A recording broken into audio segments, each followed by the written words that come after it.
little more Worcestershire sauce.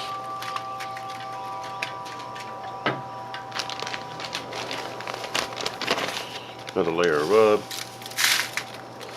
And again, this is the old number 2.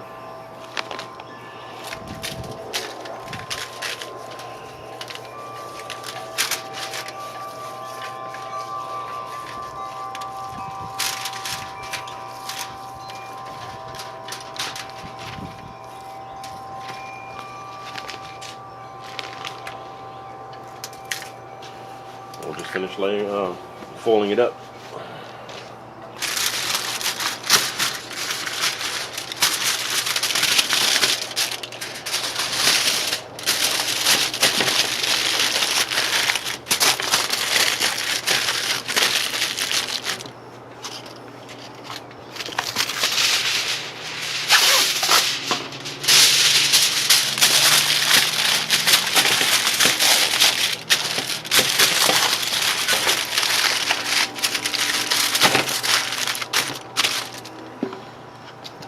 I mean, wrap it good too.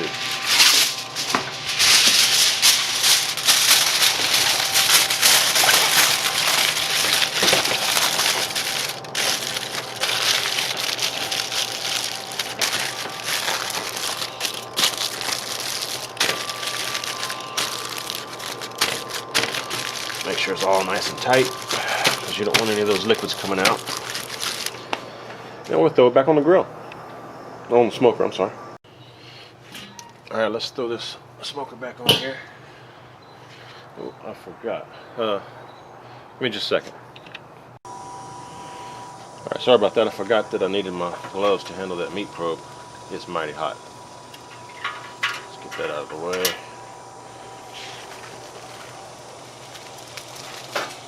Put the brisket back on here.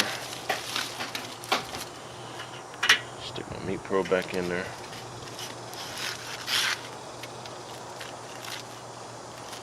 Like that.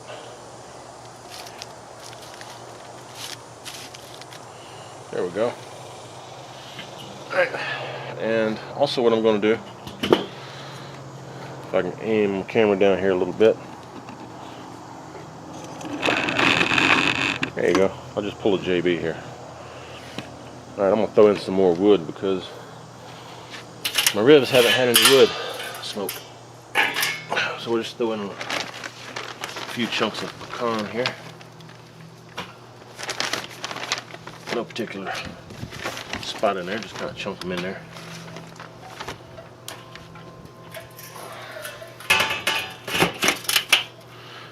Now my pork ribs will have some smoke.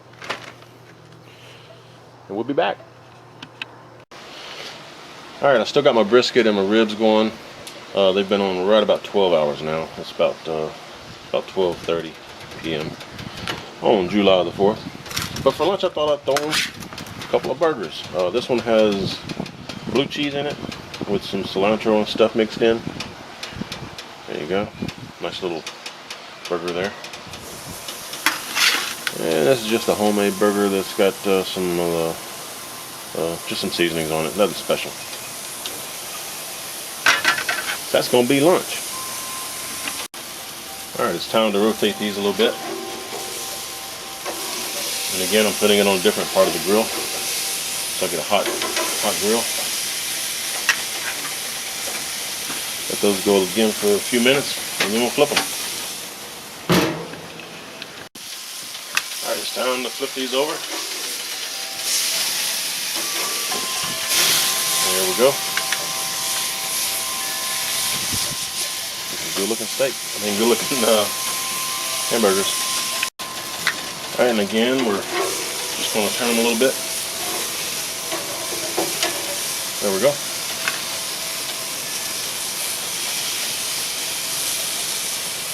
Just about there. Alright, these are just about done. I'm going to sit them up here, let them finish cooking. I'll throw some cheese on this one. See that or not? Where you at? There we go, right here. Yeah, throw a little cheddar on there like that. Set that up there. And we'll let the cheese melt up there and let these finish kind of warming through. We'll be back. Alright, as you can see, the cheese is just about melted. I'm going to go ahead and pull this one off. And let that one go just a little bit longer. Alright, it's been another minute or so, and the cheese is done to my liking. So there we go. Hey everybody. Thought I'd check out this hamburger. This is half of it anyway. So looks great. Homemade hamburgers.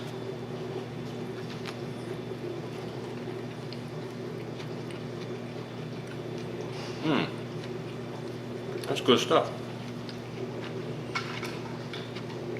I'm gonna make some Zapp's, hotter than a jalapeno Zapp's chips from Louisiana.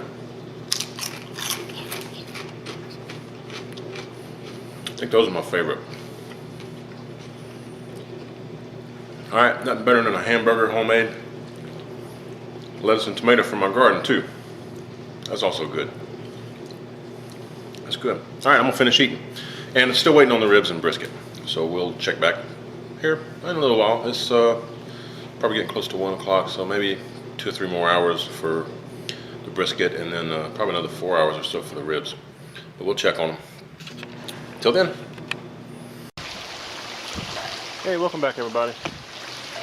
It's about 3:30 p.m. July 4th, 2012. The brisket has been on for 15 hours now. And its internal temperature is about 187 or so, so it's getting pretty close. I'm going to try to test for tenderness about 195 to 205, somewhere in that area. It should actually be done. But for right now, I'm just going to throw a little butter on my ribs. They've been on for 4 hours. Just baste them with a little butter.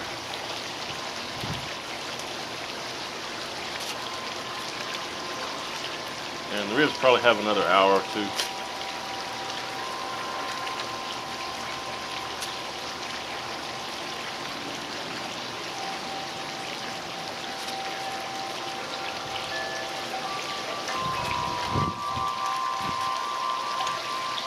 There we go.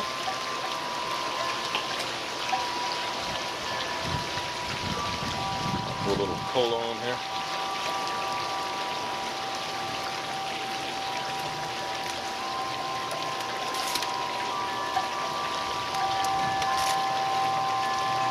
And when you look later on, you'll see these ribs kind of get a little darker, like a bark on it. That's a lot of times that's caused by this cola being on there too.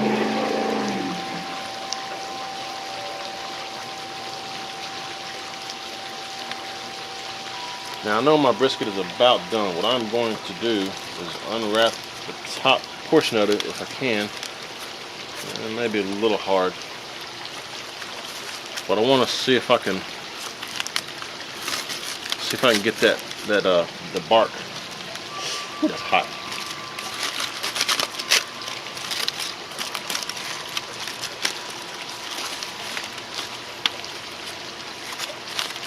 See, when it's wrapped up, it doesn't get crispy on the outside, and I want it crispy on the outside.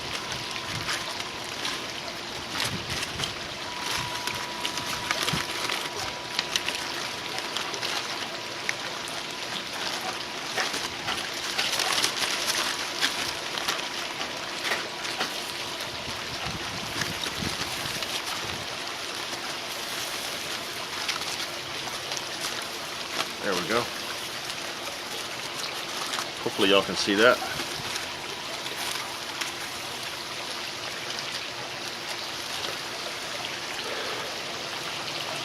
So it's looking pretty good. I'll come back here in a little bit and we'll check it again. Alright, welcome back everybody. The brisket's still isn't quite done. The ribs are getting real close to being done. And what I'm going to do is, for the ribs anyway, I'm going to put some of this what's called Texas rib candy.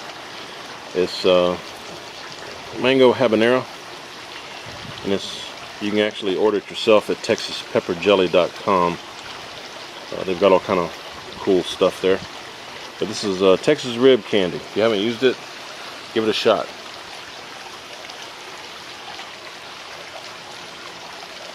Just baste it on there like you would a barbecue sauce.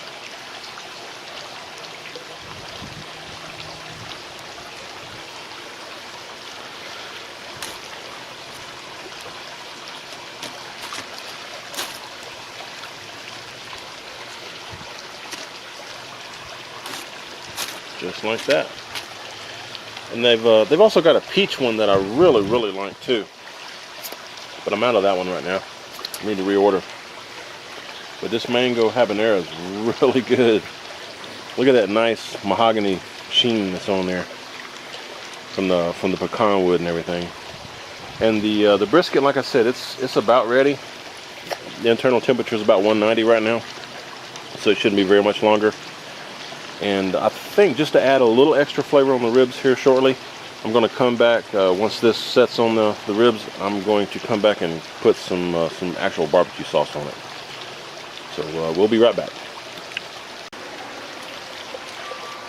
All right, everything's still looking good, and now it is time to put on a little bit of this barbecue sauce. And this is just a Kansas City style barbecue sauce that the wife and I like. I'm just going to coat it on here. Let it get happy. I'll tell you what, that's a good looking ribs. These look better than the other day when I cooked them. I think it was last weekend I cooked some. These are looking marvelous.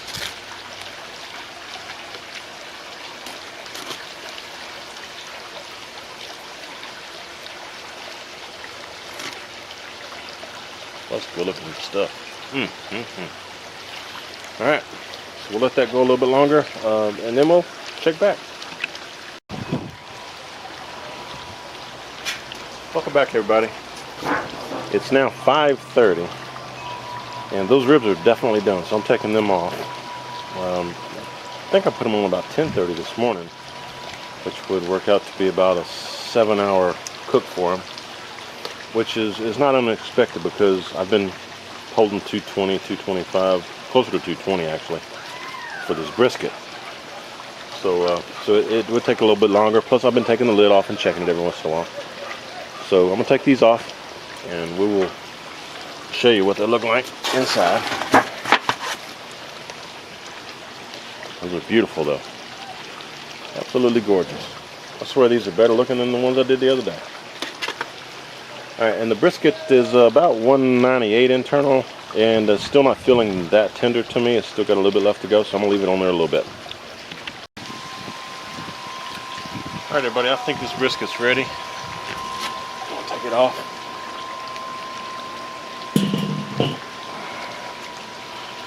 Try to wrap it back up. It's probably going to be about impossible to do.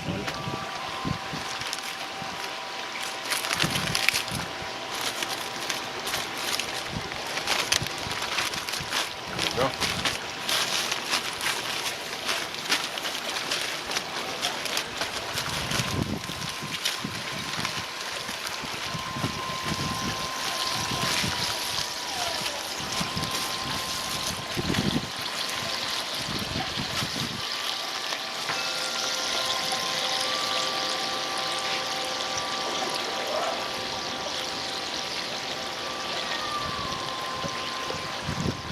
Alright, what I've done, stuck it in a cooler here. Let me get this.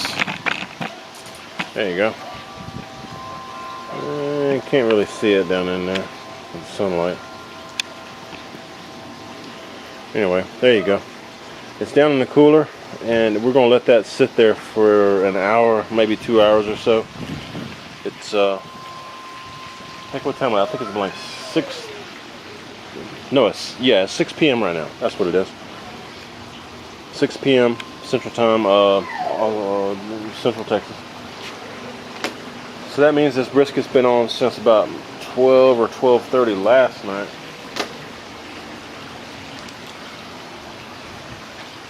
So about 18 hours. So all I do, put it in there, wrapped in foil.